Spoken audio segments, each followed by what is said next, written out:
Halo guys, sebelum lanjut jangan lupa subrek. Kali ini, jumlah korban di kota pegunungan selatan lebih dari 10.000, tetapi tenaga mereka pada akhirnya masih cukup.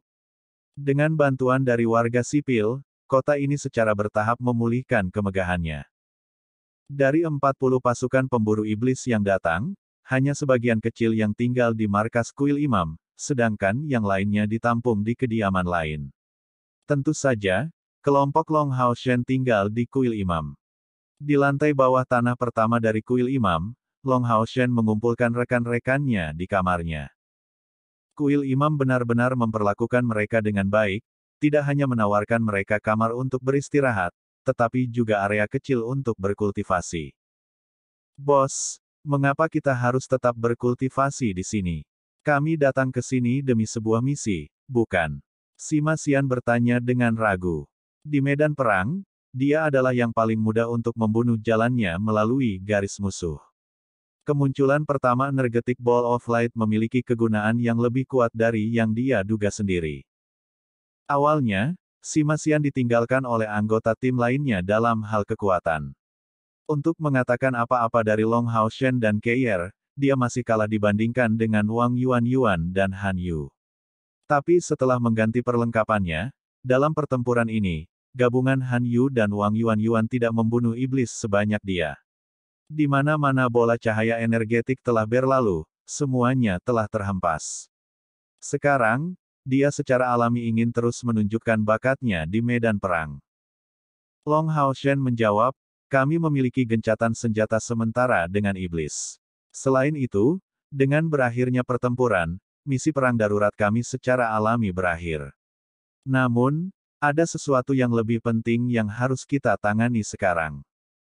Segera, dia memberi semua orang perincian tentang surga ilusi serta negosiasi antara aliansi dan iblis. Kompor spiritual. Jadi sebenarnya ada tempat yang bagus, yang bisa menghasilkan banyak kompor spiritual. Sementara Sima Xian bertanya dengan wajah terkejut, yang lain juga tidak gentar dengan berita itu. Ini tentang kompor spiritual. Untuk alasan apa Long Hao Shen bisa menjadi inti sebenarnya dari timnya, dan mengalahkan lawan yang lebih kuat. Selain kekuatannya sendiri, dia mendapat bantuan dari 2 tungku spiritual yang besar. Dan faktanya, tanpa 4 kompor spiritual Long Hao Shen dan Keier, kekuatan pasukan perburuan iblis kelas 21 secara keseluruhan akan berkurang setengahnya. Untuk panggilan apapun, akan lebih aneh untuk tetap tenang setelah mendengar tentang tungku spiritual. Lin Xin mengibaskan rambut panjangnya ke atas bahunya, dengan gembira mengatakan, Bos, wakil kapten dan kamu harus bekerja keras. Yang terbaik adalah kembali dengan beberapa kompor spiritual. Saya tidak akan pilih-pilih, selama seseorang kompatibel dengan elemen api, saya puas. Chen Yinger dengan sinis mendengus, begitu tak tahu malu. Apakah Anda tidak memiliki batasan? Apakah obat bro? Obatmu hampir menyebabkan kematian kapten, tetapi kamu masih berani mengatakan itu. Lin Xin menjawab dengan mendengus, saya akan menerima hukuman apapun yang diputuskan tim untuk masalah yang timbul dari pil saya. Tetapi jika Anda memberi saya tungku spiritual elemen api, energi spiritual saya akan tumbuh dalam kemurnian. Ketika saya kemudian membuat pil, efeknya secara alami akan lebih besar. Saya mengatakan ini karena pertimbangan untuk tim. Sima Xian menjawab sambil tersenyum, simpan omong kosongmu, siapa yang tidak bisa berkontribusi lebih baik lagi untuk tim dengan kompor spiritual. Meskipun demikian, apakah hal-hal ini begitu mudah diperoleh? Anda hanya bermimpi. Sebaiknya kita berharap bos dan wakil kapten mendapatkan 1 tungku spiritual lagi untuk diri mereka sendiri. Melihat kehausan rekan-rekannya yang tidak disembunyikan, Long Hao Shen berseru, ini tidak seperti Anda tidak memiliki kesempatan untuk mendapatkan kompor spiritual sendiri. Apa? Mata mereka berlima terbuka lebar, dengan jelas mengungkapkan ekspresi aneh. Long Hao Shen melanjutkan, untuk kunjungan ke surga ilusi ini, Keier dan aku sama-sama mendapatkan tempat yang aman.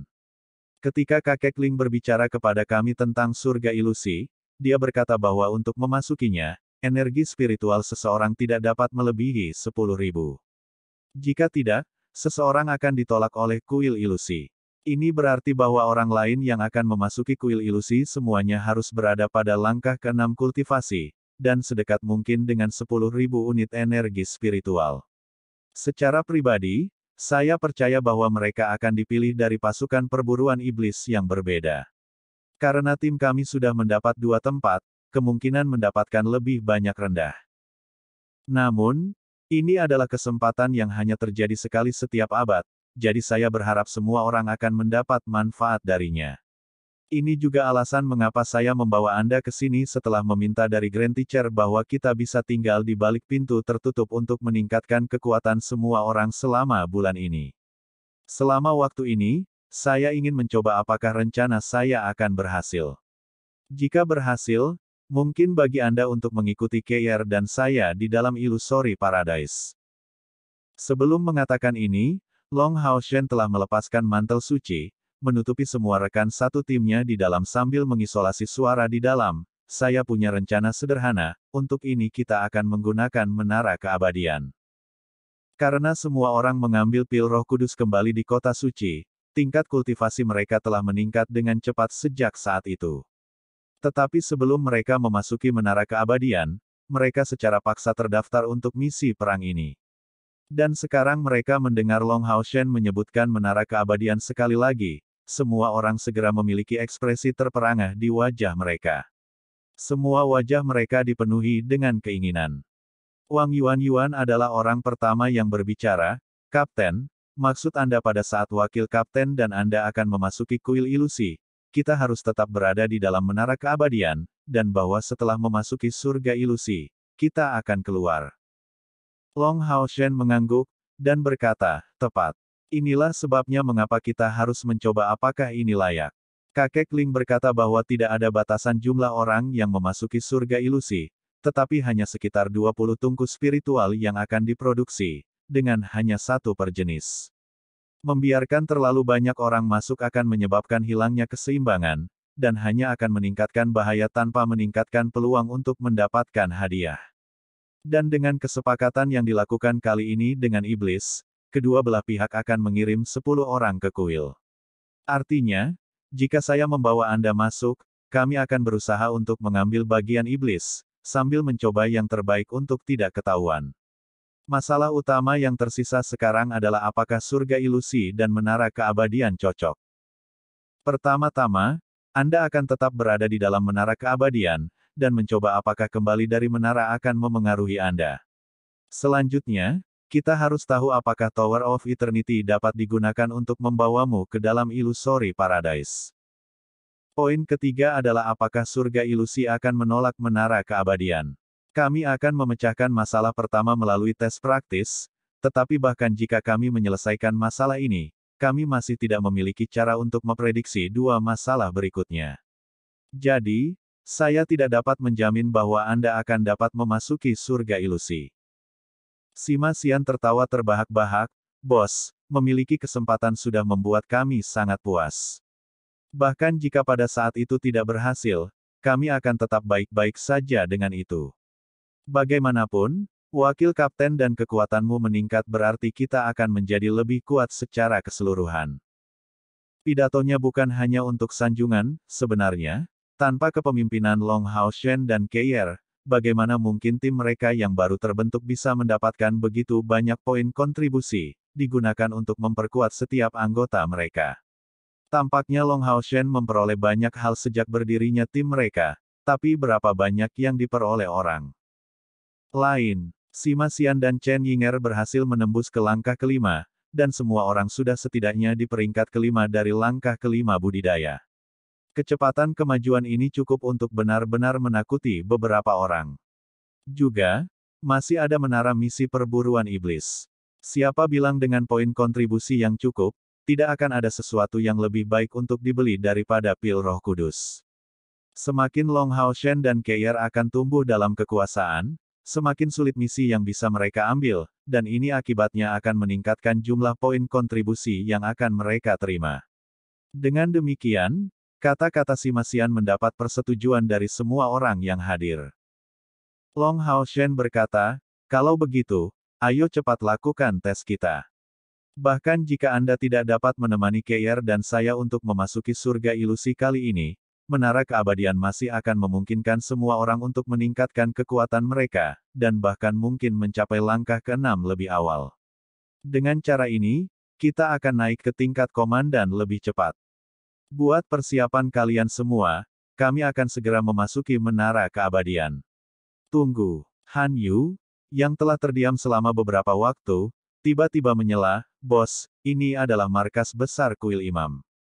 Bukankah aura maut yang berasal darinya membuat kita mudah dideteksi?" Han Yu mungkin awalnya sangat angkuh, tapi dia masih memiliki akal sehat yang sangat baik. Selain kekuatannya, dia juga orang yang sangat teliti. Namun, kekayaannya telah lari ke Long Hao Shen saat itu.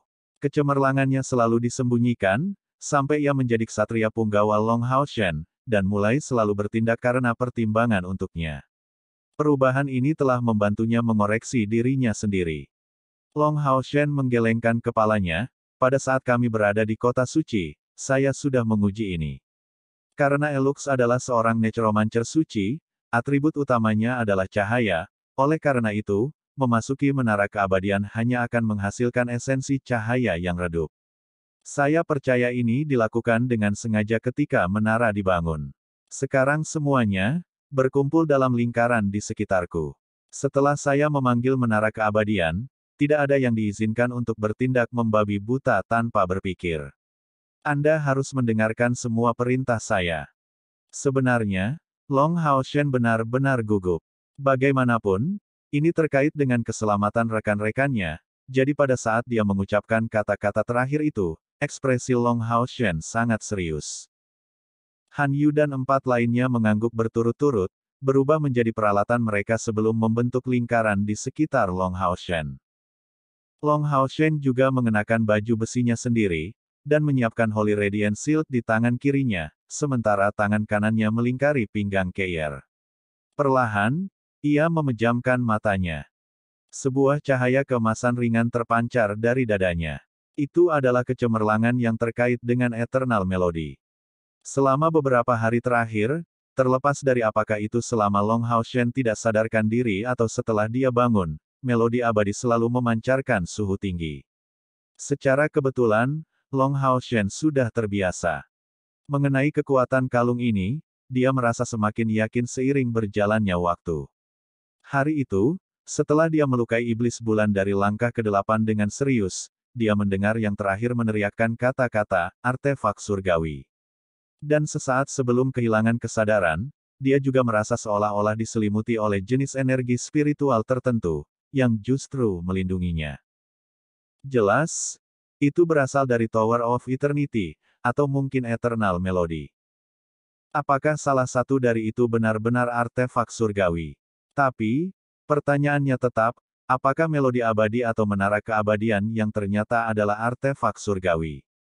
Long Hao Shen merasa bahwa itu harus menjadi yang terakhir, karena berdasarkan semua yang dia lihat di menara keabadian, Long Hao Shen tidak ragu menyebutnya artefak surgawi. Di dalam, terlalu banyak hal ajaib yang menunggu untuk ditemukan. Tindakan menyelamatkan nyawa ini telah meredakan ketakutannya terhadap menara keabadian. Dapat dikatakan bahwa, jika bukan karena menara keabadian, bahkan jika dia tidak mati, dia tidak akan lolos dari medan perang dalam keadaan utuh. Meskipun demikian, sebagai kunci menara keabadian, melodi abadi juga merupakan benda ajaib. Hanya ada satu alasan untuk suhu yang sangat tinggi, terletak pada kenyataan bahwa pertempuran ini menyebabkan terlalu banyak kematian. Melodi abadi dengan demikian terus-menerus menyerap jiwa. Long Hao Shen bahkan lebih heran bahwa meskipun selalu terus menyerap jiwa, dan membakar pada suhu tinggi di dada Long Hao Shen, bahkan pembangkit tenaga listrik dari langkah ke-9 seperti Ling Xiao tidak mengetahuinya selama dia menyembuhkan Long Hao Shen. Fakta ini tentu sangat aneh. Cahaya menyebar dari istirahat abadi meningkat dalam kecerahan, dan di bawah kendali Long Hao Shen, lingkaran emas muncul di bawahnya. Lingkaran emas ini dengan cepat terbelah, menyebar di bawah Keir, Han Yu, Wang Yuanyuan, Sima Xian, Lin Xin, dan Chen Yinger. Dengan 7 lingkaran cahaya emas yang berkilauan dalam warna yang mempesona, prasasti emas yang menakutkan dengan cepat muncul di masing-masingnya. Sebuah cahaya putih mencolok mulai menyebar dari dada Long Hao Shen tepat pada saat itu, menyebabkan mereka semua menutup mata mereka karena silau. Namun demikian, tidak ada dari mereka yang melewatkan untuk melihat susunan magis berbentuk kepingan salju melayang di atas kepala mereka. Tepat setelah itu, semua cahaya tiba-tiba menghilang dari tengah formasi, menyebabkan mereka bertujuh menghilang tanpa meninggalkan satu jejak pun. Tidak ada seorang pun di kuil imam yang menyadari bahwa seluruh pasukan perburuan iblis kelas umum ke-21 menghilang dari kota pegunungan selatan begitu saja. Termasuk Long Hao Shen, masing-masing dari mereka merasakan sensasi aneh, seolah-olah ada sesuatu yang sangat menekan tubuh mereka, menyebabkan mereka tidak bisa bergerak. Semua sekitarnya ditutupi dengan warna putih bengkok, menyebabkan mereka tidak dapat membuka mata. Di antara 7 dari mereka, yang memiliki pengalaman paling mendalam bukanlah Long Hao Shen, tapi Wang Yuanyuan. Wang Yuanyuan awalnya adalah pengguna atribut luar angkasa yang jarang terlihat, yang kepadanya pengalaman bepergian melalui ruang angkasa ini membantunya mendapatkan pemahaman yang lebih dalam tentang atributnya.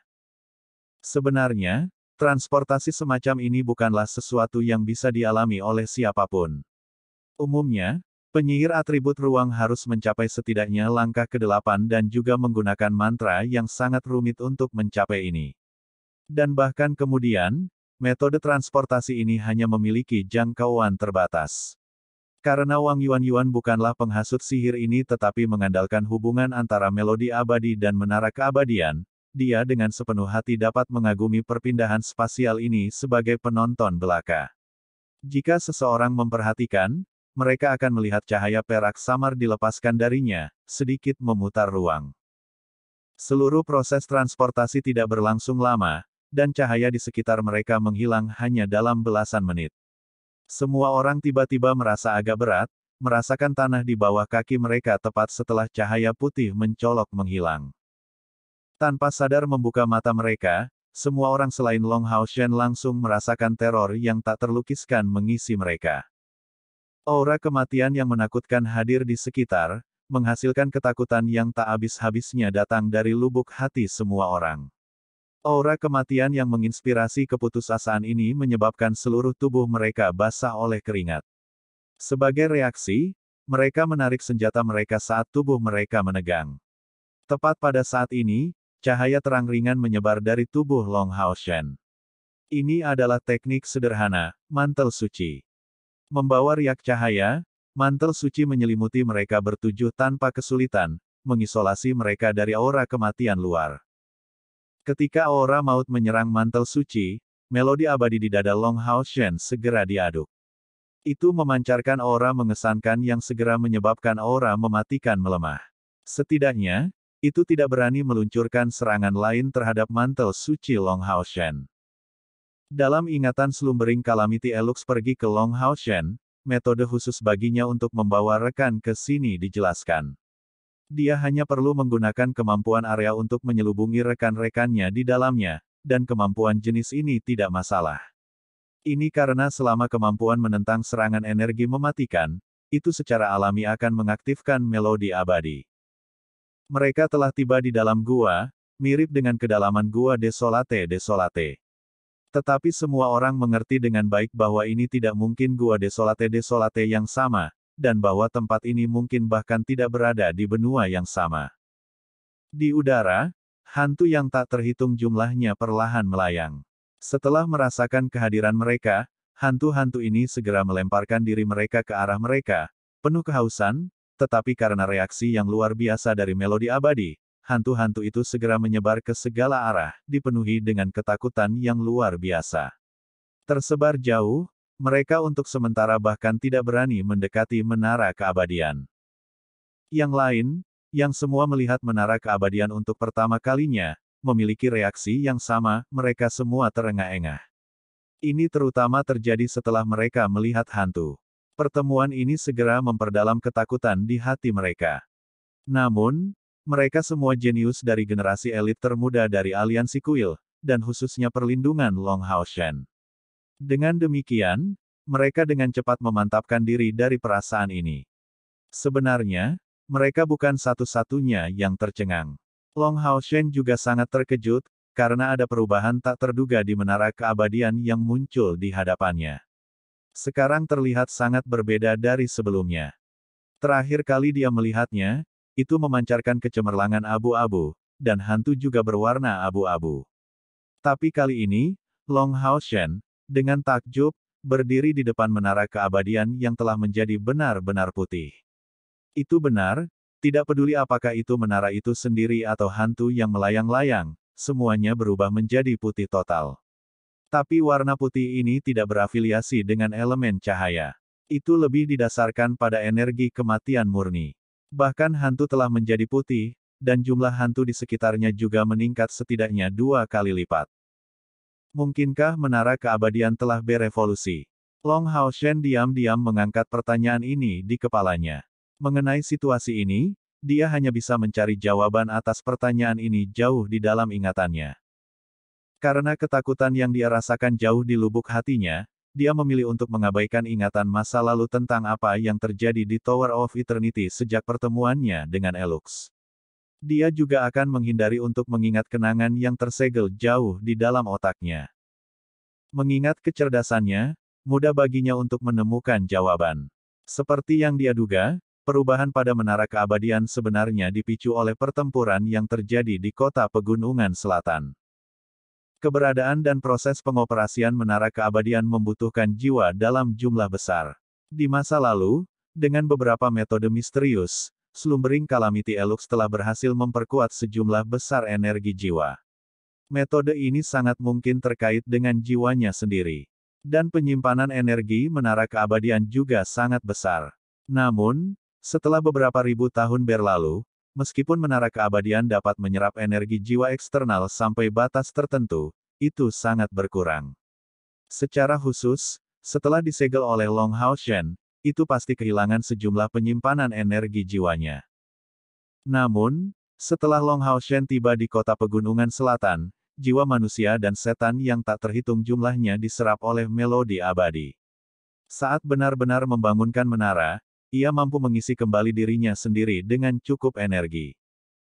Dalam ingatannya, ada banyak hal mendalam yang Long Haoshen tidak dapat memahami, dan bahkan beberapa kenangan yang masih tersegel jauh di dalam, seolah-olah mengatakan kepadanya bahwa kekuatannya belum cukup untuk memeriksanya. Namun, dia masih shock total karena mengalami ini. Meskipun dia memiliki keberatan yang sangat kuat terhadap para ahli nujum, dia tetap tidak bisa tidak mengakui bahwa ahli nujum suci, Slumbering Calamity Elux, benar-benar jenius. Ingatannya memberitahunya bahwa ada beberapa hal yang sangat dibanggakan Elux selama hidupnya. Salah satunya adalah kendalinya atas energi jiwa.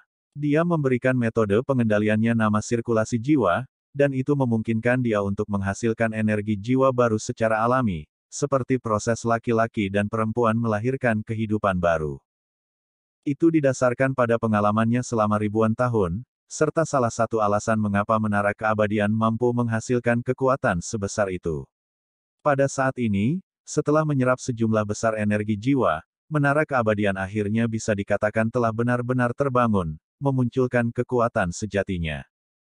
Bagaimana kesan pertamamu teman-teman? Sima Xian bertanya pada yang lain dengan suara rendah. Wang Yuan masih benar-benar fokus pada pemahaman tentang fenomena transportasi spasial sebelumnya, dengan serius berkonsentrasi, tetapi Han Yu berkata hampir seketika, tidak penting. Di depan menara keabadian ini, saya benar-benar merasa tidak berarti. Kata-katanya mendapat persetujuan orang lain, dan Lin Xin berkomentar tanpa syarat, saya juga merasakan hal yang sama. Saya hanya merasa tidak berarti sebagai salah satu hantu di sini, atau saya harus mengatakan saya bahkan tidak merasa sekuat salah satu dari mereka. Ini benar-benar terlalu menakutkan. Dari sini, kita bisa membayangkan betapa kuatnya Necromancer suci di zamannya. Long Haoshen berbalik dan melihat yang lain, ikuti aku dengan cermat semua orang, dan jangan pernah meninggalkan jangkauan mantel suci. Kita akan memasuki menara. Semua orang mengangguk berturut-turut. Bahkan, setelah memasuki dunia asing ini, Long Haoshen adalah satu-satunya elemen yang dapat dipercaya. Long Haoshen membawa Keir dalam pelukannya dan memperhatikan dengan heran bahwa tubuhnya perlahan-lahan memanas. Melihat perubahan ini, dia buru-buru menulis beberapa kata pertanyaan di tangannya. Yang mengejutkan Long Haoshen, jawaban yang diberikan Keir kepadanya adalah, "Saya sangat menyukai tempat ini. Kompor spiritual samsara dan belati samsara saya juga sepertinya suka berada di sini. Kecepatan kultivasi saya harus meningkat pesat di sini." Balasan ini mengejutkan Long Haoshen, tetapi mengingat kecerdasannya, dia dengan cepat memikirkan kemungkinan penjelasan untuk itu. Atribut macam apa yang dimiliki Keir? Ini selalu menjadi misteri bagi setiap anggota tim, dan sesuatu yang Long Haoshen juga tidak pernah tanyakan padanya. Itu adalah rahasia yang tidak pernah dia ceritakan padanya. Jika dia merasa baik di tempat ini, maka ini berarti tanpa keraguan bahwa atribut pribadi Keir terkait dengan energi mematikan yang mengelilingi menara. Oleh karena itu, sangat mungkin bahwa atributnya juga terkait dengan kematian dan pembantaian. Ini juga akan menjelaskan mengapa dia tidak pernah memberitahunya tentang hal itu sebelumnya. Setelah waktu yang singkat kejutan, Long Haoshen memimpin semua orang untuk perlahan-lahan memasuki menara keabadian.